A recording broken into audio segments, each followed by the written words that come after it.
दें, इजराइल का ईरान पर ताबड़तोड़ हमले जारी हैं। शिराज की पहाड़ियों पर आग भी लग गई है। तो देखिए, इजराइल ईरान पर ताबड़तोड़ हमले कर रहा है और अगर ईरान को डेमोग्राफिकली भी देखा जाए तो ईरान पर्वत श्रृंखलाओं से पूरी तरीके से चारों ओर से घिरा हुआ है। ओमान की खाड़ी वहां पर है, लेकिन ये जो तस्वीरें दिखा रहे हैं शिराज की पहाड़ियों की तस्वीरें दिखा रहे हैं जहां पर आग लग गई है, क्योंकि इजराइल की तरफ से ताबड़तोड़ अटैक जो है वो किए जा रहे हैं। फाइटर जेट जो है, लड़ाकू विमान लगातार वहां पर भेजे जा रहे हैं, जिसकी वजह से ईरान को काफी नुकसान पहुंचा है। यहाँ तक कि उनके जो न्यूक्लियर प्लांट्स हैं उनको भी निशाना बनाया गया है। हालांकि फोर्डो न्यूक्लियर प्लांट जो सबसे ज्यादा अहम है ईरान के लिए भी और इजराइल के लिए भी, क्योंकि इजराइल उसको नेस्तनाबूद करना चाहता है, लेकिन इजराइल के पास उतनी पावर नहीं है। ये पावर सिर्फ अमेरिका के पास है, वहीं ईरान के लिए भी वो इंपॉर्टेंट है। अब ये बड़ी खबर आपको दिखा रहे हैं और ये तस्वीरें दिखा रहे हैं शिराज की पहाड़ियां जहां पर आग लगी है। तो आपने वो आसमान देखा किस कदर हमला कर रहा है लगातार। ईरान के आक्रामक रुख से इजराइल में हाहाकार मच गया है। इजराइल के पीएम नेतन्याहू ने ईरान को जवाब देने के लिए अब नया प्लान बनाया है। ऐसे में तय है कि आने वाले वक्त में इजराइल और ईरान का युद्ध और ज्यादा आगे बढ़ेगा और ज्यादा भयावह हो जाएगा। एक रिपोर्ट देखिए।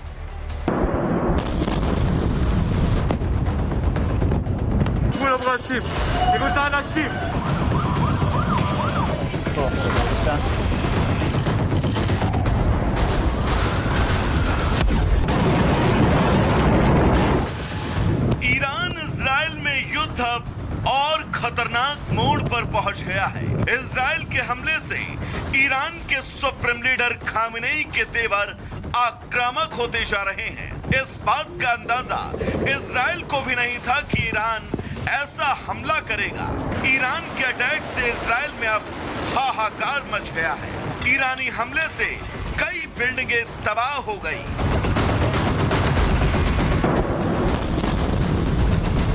सोरोका अस्पताल पूरी तरह से बर्बाद हो गया।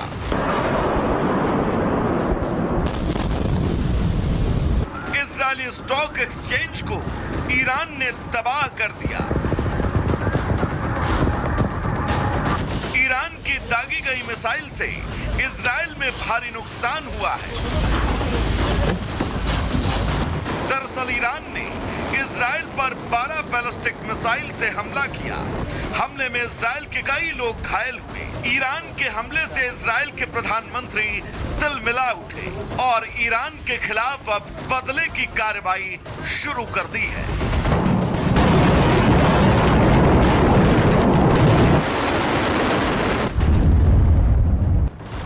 उधर ईरान इजराइल युद्ध के बीच अमेरिका ने इजराइल को 12 कार्गो विमान भेजे हैं।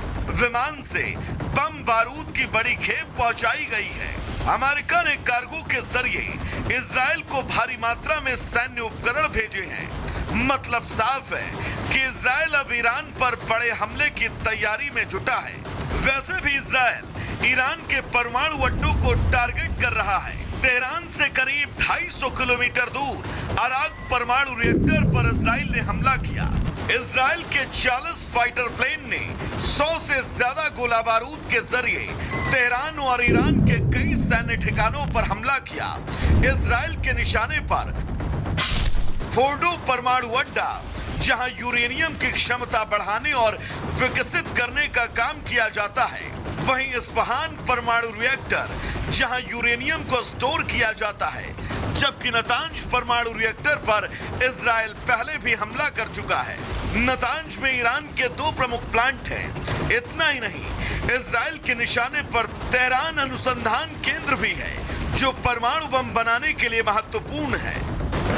ईरान के ताबड़तोड़ हमले के बाद इजराइल ने ईरान के सुप्रीम लीडर को खत्म करने की कसम खा रखी है। वैसे भी इजराइल ने अब तक ईरान के कई कमांडर्स ढेर कर दिए हैं। ऐसे में साफ है कि आने वाला वक्त इजराइल ईरान युद्ध के लिए एक नया मोड़ होगा। Bureau report, Republic Bharat. बड़ी खबर आपको बता दें, ईरान पर हमले को लेकर व्हाइट हाउस ने बयान जारी किया है। अगले 2 हफ्तों में ईरान पर हमले का फैसला ले सकते हैं ट्रंप। ट्रंप का मानना है ईरान के साथ अभी भी बातचीत की पर्याप्त संभावना है। तो देखिए किस तरीके से अमेरिका लगातार अपनी जो अपनी उपस्थिति जो है वो लगातार दर्ज करा रहा है। ये व्हाइट हाउस ने बयान जारी किया है कि अगले 2 हफ्ते बहुत इंपॉर्टेंट होंगे, क्योंकि अगले 2 हफ्तों में ईरान पर हमले का फैसला ट्रंप ले सकते हैं। ट्रंप जो हमेशा ही क्रेडिट लेने की होड़ में सबसे आगे रहते हैं, और लगातार आपको बता दें कि ट्रंप का मानना है ईरान के साथ अभी भी बातचीत की पर्याप्त संभावना है। तो बड़ी खबर आपको बता रहे हैं। इस बीच एक और अपडेट आ गई है शिखा। इजरायली पीएम नेतन्याहू का बड़ा बयान सामने आया है। ईरान पर हमला करना है या नहीं खुद तय करेंगे। यूएस वो वही करेंगे जो अमेरिका के लिए अच्छा है। नेतन्याहू ने कहा है ये कि मैं वही करूंगा जो इजराइल के लिए अच्छा होगा। अब मैं एक बार फिर से इसको बताता हूं। मतलब नेतन्याहू ये कह रहे हैं कि अमेरिका के लिए क्या अच्छा है, वो ईरान पर हमला करना चाहता है या नहीं, वो तो वो तय करे, लेकिन मैं ये तय करूंगा कि इजराइल के लिए जो युद्ध के अपने लक्ष्य हैं, युद्ध के लिए क्या अच्छा है, इजराइल उसमें क्या सोचता है, मतलब जो इजराइल का रोल है वो मैं तय करूंगा, और यूएस अगर वो ईरान पर हमला करना चाहता है कि नहीं वो तय करेगा, यूएस तय करेगा। मतलब इजराइल और ईरान की जंग में अब और नए मोड़ आने लगे हैं, अब और नए किरदार उतर गए हैं। चीन और रूस जैसे महाशक्तियों की एंट्री अब इस संघर्ष को कितना बड़ा बना सकती है। क्या वो जंग अब सिर्फ मिसाइलों की है? लेकिन नहीं, अब वर्ल्ड ऑर्डर की जंग ये बन जाएगी जैसे जैसे बाकी देशों और बाकी किरदार की एंट्री हो रही है। इसको पूरी तरह से समझाती एक विस्तारित रिपोर्ट आपको दिखाते हैं।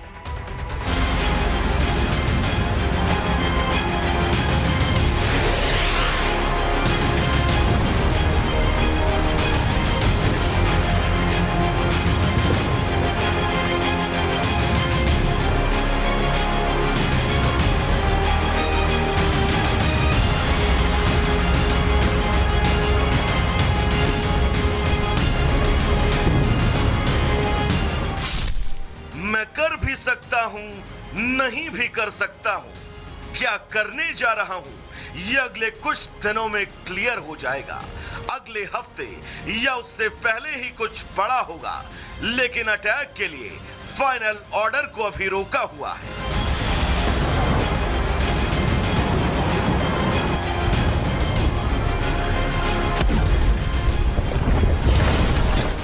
यह बयान अमेरिकी राष्ट्रपति ट्रंप का है, और ये महज एक बयान नहीं बल्कि उस महाविनाश की आहट है जिसमें न केवल ईरान झुलसेगा बल्कि मिडिल ईस्ट सहित पूरी दुनिया इसके लपेटे में आएगी। ट्रंप की धमकी के बावजूद भी ईरान मानने को तैयार नहीं है। इजराइल और ईरान एक दूसरे पर जानलेवा हमला कर रहे हैं। तेहरान से लेकर तेल अवीव तक आग के शोले, धमाकों की आवाज और दूर दूर तक उठता धुएं का गुबार नजर आ रहा है, और हर तरफ बस तबाही का मंजर।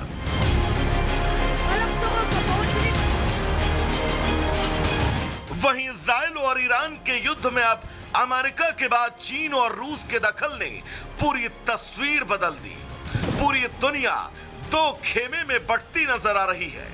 ईरान के सपोर्ट में चीन और रूस उतर आए हैं, जिससे अब विश्व युद्ध का खतरा मंडराने लगा है। पुतिन और जिनपिंग के बीच फोन पर बातचीत हुई। पुतिन जिनपिंग ने इजरायली हमलों की निंदा की, कहा सैन्य संघर्ष से विवाद का हल नहीं होगा।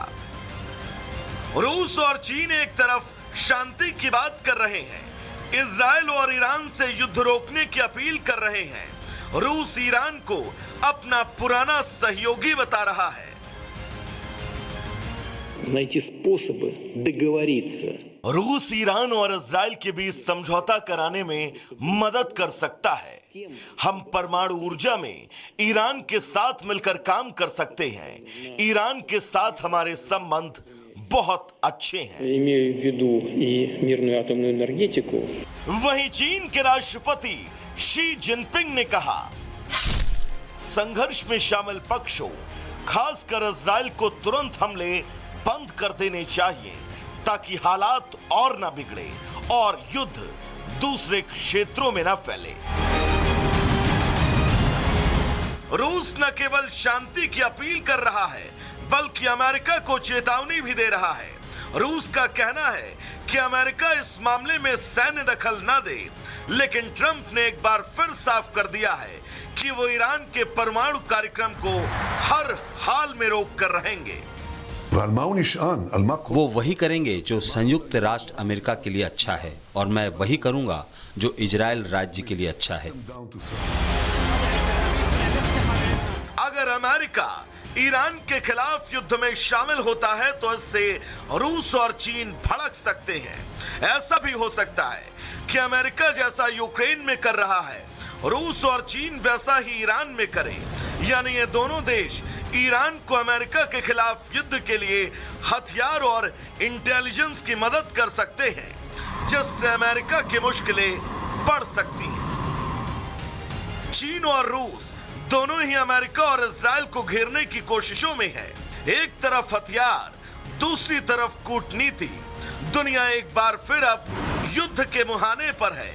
ये जंग सिर्फ जमीन की नहीं, सोच और सत्ता की है, और सवाल ये कि क्या कोई अब इस जंग को रोक पाएगा। Bureau report, Republic Bharat.